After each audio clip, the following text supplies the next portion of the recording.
Assalamu alaikum, brothers and sisters. I'm Brother Lance Shabazz. I want to first of all welcome you to the year 2022.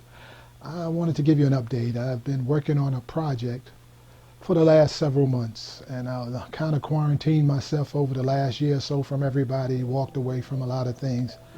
But I've been focused on the last few months of working on a project. And I think the Lance Shabazz story is something that is very, very much needed, and I believe that it's the will of Almighty God Allah that this story comes out. We witness so many other people. When you Google the name Malcolm X, you see how many millions of sites you can go to on the name Malcolm X.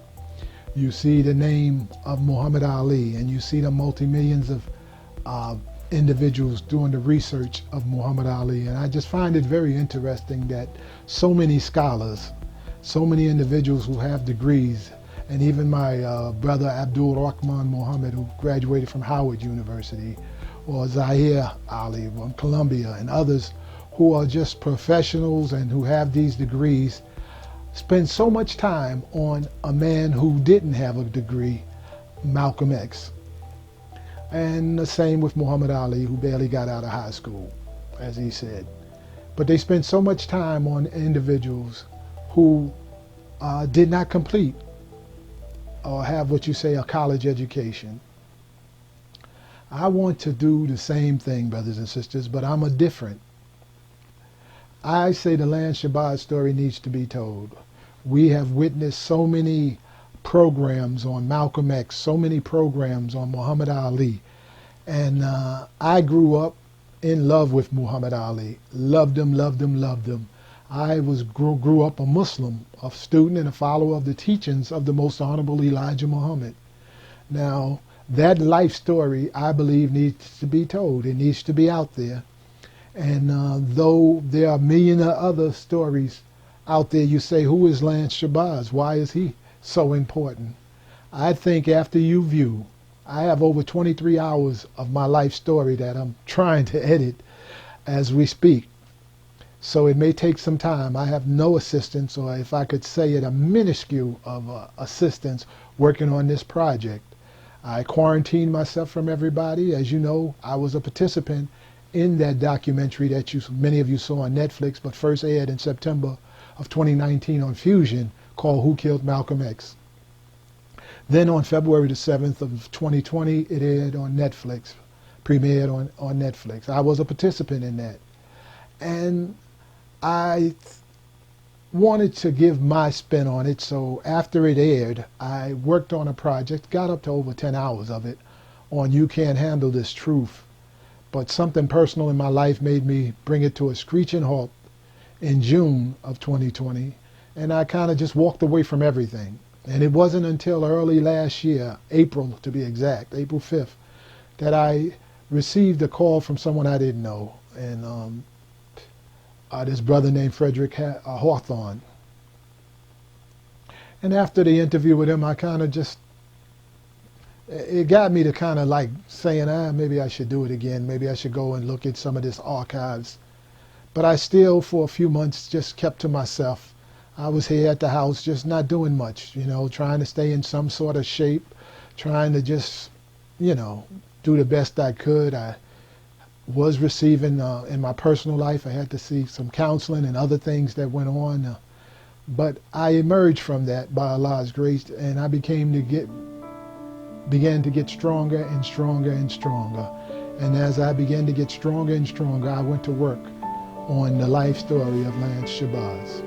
And brothers and sisters, I will delve into my life story in an intimate portrait that you don't know about Brother Lance Shabazz.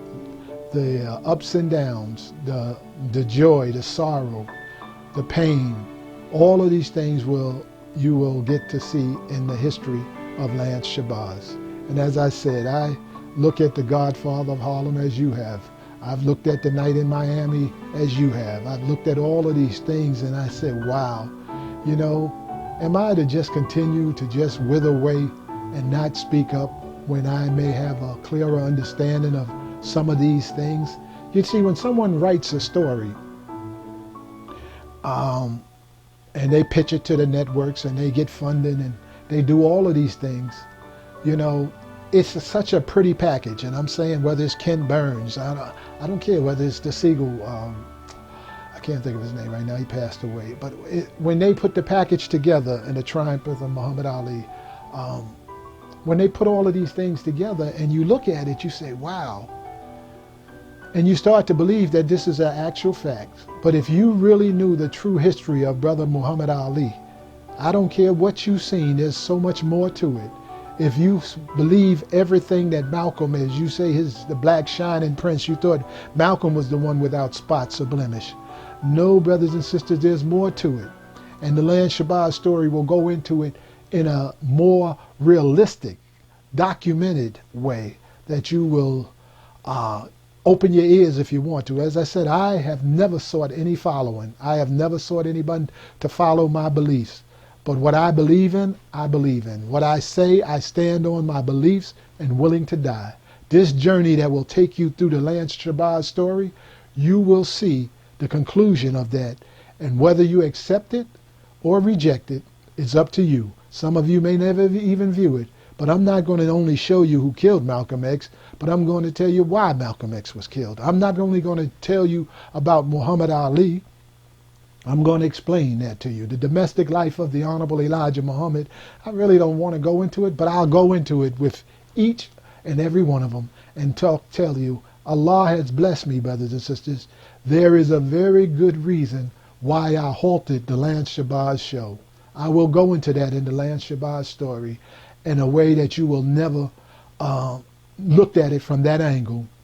I will go in depth into my relationship with the organization called the Coalition for the Remembrance of Elijah. I will go into each and every one of them as I view this history. As I said, I've dove into this history for the past several months. I've just been combing through, looking at documents. I have an archive that you would not believe, and I know on 2 or 3 occasions I've given away so much of my archives. I've got tapes and things that I didn't label for fear that if someone burglarized where I had my archive stored, I had 3 garages. If someone burglarized it, they wouldn't know because they weren't labeled. I only needed to hear 4 or 5 minutes to know what the tape was. But as time come over 6 decades now, my memory is not as sharp as it was, say, 10 years ago, 20 years ago, and 30 years ago. And being that I abruptly stopped the Lance Shabazz show and I was speaking on a regular basis, my memory was more sharp, as repetition is the mother of learning. But once I began to put it away, and then when I start digging things out, I'm second guessing. Individuals who I knew their ex and their slave names, I'm guessing. I don't know now. Is it that or don't? And I don't have the time, energy, or the patience to go through everything.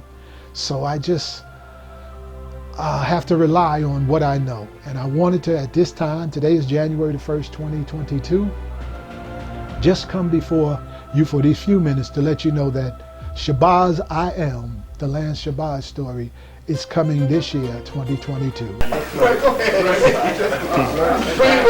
Teach, Cap.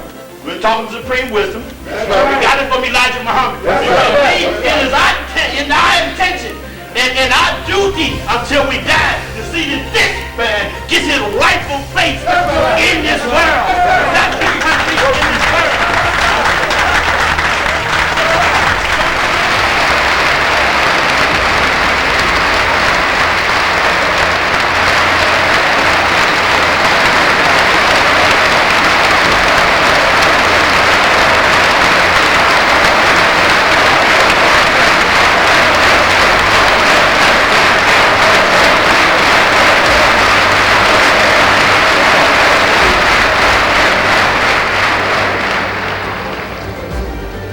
We have 15,000 of these here, 15,000. But the count is over 15,000 here today. So if we run out, and we will run out if all of you get one, then go to the temple and they will see that you get one. But we have 15,000 and they will be passed out to you.